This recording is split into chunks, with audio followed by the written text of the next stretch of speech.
नमस्कार, जय माता दी। आज के वीडियो में जानेंगे आंवला दीपदान। देखिए कितने भव्य लग रहे हैं। ये मैंने आंवले का दीपदान करा है। आंवले का दीपदान हमें क्यों करना चाहिए? कार्तिक मास बहुत ही पवित्र पुण्य फलदायी महीना है। इस महीने में यदि आप आंवला का दीपदान करते हैं तो आपको अक्षय धन की प्राप्ति होती है। भगवान नारायण के साथ महालक्ष्मी भी आपके घर में स्थिर रूप से आकर बैठ जाती हैं और आपको धन की इच्छा की पूर्ति होती है। तो आपको यह कार्तिक मंथ में आंवले का दीपदान अवश्य करना चाहिए। तो चलिए आज के टॉपिक में यही नई सारी चीज़ें कवर करने जा रही हूँ। तो चलिए शुरू करते हैं। तो देखिए ये कार्तिक मास चल रहा है, आपको सभी को पता है, बड़ा ही पुण्य फलदायी ये कार्तिक मास है।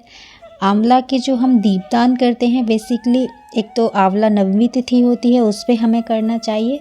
दूसरा एकादशी, ये आपकी कोई भी, इसमें 2 एकादशी पड़ती हैं कार्तिक मास में। आप कोई सी भी एकादशी को ये आंवला के दीपदान कर सकते हैं। और देवउठनी एकादशी को भी कर सकते हैं और कार्तिक पूर्णिमा को भी। और आप चाहें तो डेली एक आंवला का दीपदान कर सकते हैं। इसका आपको अक्षय फल प्राप्त होगा।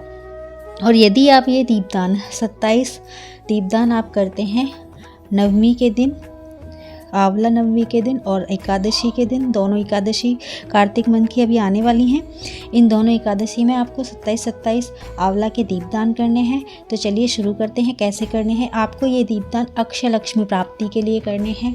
भगवान विष्णु के सामने आपको ये उसके साथ ही आपको अपने इष्ट आराध्य का पूजन करना है। देखिए इस तरीके से आपको ये दीपदान करने हैं। आपको आंवला लेने हैं। आंवला का जो ऊपर का हिस्सा है, जहाँ पे आंवला लगता है वहाँ से आपको ध्यानपूर्वक इसका ये चाकू से आपको हटा लेना है और इसमें थोड़ा गड्ढा सा कर लेना है। चाकू से हटा के थोड़ा ध्यान से देखिए, ये हाथ कट सकता है, इसलिए आपको बड़े सावधानी पूर्वक ये आपको दीपदान करना है। देखिए आंवले का दीपदान करने से आपके जीवन में अक्षय धन की प्राप्ति होती है। भगवान नारायण और महालक्ष्मी को बहुत ही प्रिय है। और यदि आप कार्तिक महीने में ये दीपदान करते हैं तो आपको इसका अक्षय फल प्राप्त होता है, अक्षय धन की प्राप्ति होती है इस दीपदान को करने से। तो एक बार ये दीपदान अवश्य करें। तो देखिए अब आपको क्या करना है, ये आपको एक एक करके सारे काट लेने हैं और इसमें आपको ये डबल बत्ती करके आपको ये लगानी है। डबल बत्ती, देखिए ये छोटी बत्ती होती है, छोटा कॉटन का वो रहता है थ्रेड, तो इसको आप ऐसे बट के इसमें आप घी के साथ आप इसको रख दी। थोड़ा पहले आपको पंचोपचार पूजन कर लेना है भगवान विष्णु और नारायण का, और आपके जो अपने इष्ट आराध्य हैं उनका भी आपको पंचोपचार पूजन करने के बाद ये जो आप चौकी या फिर आप जहाँ पे भी ये दीपदान कर रहे हैं, थोड़ा पुष्प वगैरह उस पर रख के आप ये दीप थोड़ा सजा लीजिए। फिर उसके बाद आपको ये दीपदान करने हैं। देखिए कैसे आपको ये दीपदान करने हैं। देखिए इस विधि से आपको थोड़ा घी डालना है और फिर आपको दीपदान रखने के बाद दियों पे बाती और घी, उसके बाद आपको दियों को तिलक अवश्य करना है। तिलक करने के लिए आपको क्या करना है, आपको सबसे पहले अष्टगंध का तिलक करना है और फिर रोली का तिलक करना है, जो माँ लक्ष्मी का प्रतीक है, और जो अष्टगंध है वो विष्णु भगवान का। तो ये दीप जो पूजन है स्वतः ही हो जाएगा जब आप इसको तिलक करोगे। इसके बाद आपको क्या करना है, आपको इसी क्रम में दीप प्रज्वलित करने हैं। उससे पहले आपको संकल्प करना है। संकल्प में आपको पुष्प और जल हाथ में लेके आपको संस्कृत में संकल्प करना आता है तो बहुत अच्छी बात है, अन्यथा आप हिंदी में भी कर सकते हैं। हिंदी में आपको कैसे बोलना है, आप नवमी के दिन कर रहे हैं, अपना गोत्र और अपना नाम बोल के। और अगर आप आंवला नवमी के दिन कर रहे हैं पुण्यतिथि पर तो अच्छी बात है। और यदि आप एकादशी को कर रहे हैं या फिर देवउठनी एकादशी को कर रहे हैं, पूर्णिमा को कर रहे हैं, आप जिस भी तिथि को कर रहे हैं उस तिथि का नाम लेके कि आप मेरे पुण्य में वृद्धि कीजिए, मुझे अक्षय धन की प्राप्ति के लिए, मेरे घर में सुख समृद्धि के हेतु मैं ये आपको आंवला दीपदान कर रही हूँ।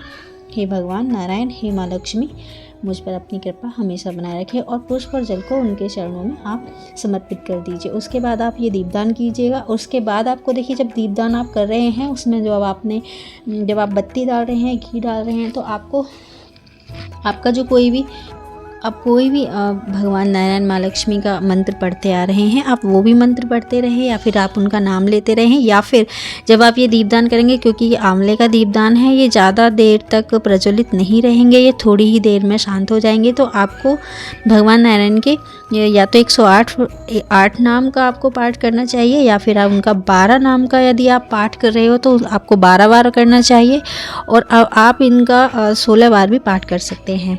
आप देखिए इस तरीके से दीपदान जब आप करेंगे, भगवान नारायण बहुत आप पर प्रसन्न होंगे। आप जब ये दीपदान करेंगे इसी तरीके से आपको, जब आप तुलसी के सम्मित भी, आप तुलसी के निमित्त भी ये आप दीपदान कर सकते हैं। आप आकाश दीपदान भी कर सकते हैं आंवले का। आप चाहें तो रोज़ 5 दीपदान भी कर सकते हैं कार्तिक मास पूरे आंवले का। आपको अक्षय लक्ष्मी की प्राप्ति होगी, आपके पुण्य का उदय होगा, जो आपके पुण्य हैं वो बढ़ जाएंगे, और आपके पापों का शमन होगा, नाश होगा। तो देखिए ये है दीपदान का विशेष महत्व। एक बार आप अवश्य कीजिएगा। अभी कार्तिक मंथ के 8 से 9 दिन ही गए हैं, बाकी अभी पूरा बचा हुआ है, तो आप ये एक बार अवश्य कीजिए, देखिएगा। और फिर आप जब ये दीपदान कर लें, उसके बाद आपको क्या करना है, ये जो बचे हुए जो आंवले के दिया हैं, 27 दीपदान मैं यहाँ पे कर रही हूँ। 27 दीपदान आप 11 भी ले सकते हो, आप 5 भी ले सकते हो, 9 भी ले सकते हो, आप अपने अनुसार आप ले सकते हैं, आपकी सामर्थ्य के अनुसार। मैं यहाँ 27 दीपदान इसलिए कर रही हूँ क्योंकि 27 नक्षत्र भी होते हैं, तो हमारे जो कोई भी नक्षत्र यदि कोई भी 27 नक्षत्रों में से एक भी नक्षत्र यदि विपरीत फल दे रहा होगा, तो ये उसके लिए, उसके सम्मित उनको शीघ्र ही हमारे लिए लाभ प्रदान करने वाले होंगे। तो इसलिए मैं आज 27 दीपदान कर रही हूँ। आप 11 कर सकते हैं, 5 कर सकते हैं, 9 कर सकते हैं, आप पूरे महीने कर सकते हैं, लेकिन आप जब भी ये दीपदान करें तो आप ये शाम के समय ही करना। उसके बाद जब आपके दीपदान की प्रक्रिया कंप्लीट हो जाए, तब ये दिए आपको जो आपने उसके बनाए हैं आंवले के दिए, इन दियों को आप किसी सरोवर या किसी पवित्र तालाब में, किसी पवित्र नदी में आप प्रभावित कर सकते हैं। आशा है जानकारी आपको पसंद आई होगी। ऐसे ही और इन्फॉर्मेटिव वीडियोस के लिए मेरे चैनल को सब्सक्राइब करें और वीडियो को लाइक शेयर करें, ताकि और भी लोगों तक यह आपके रिलेटिव्स तक वीडियो पहुंच सके, वो भी इस विषय वस्तु का लाभ उठा सके।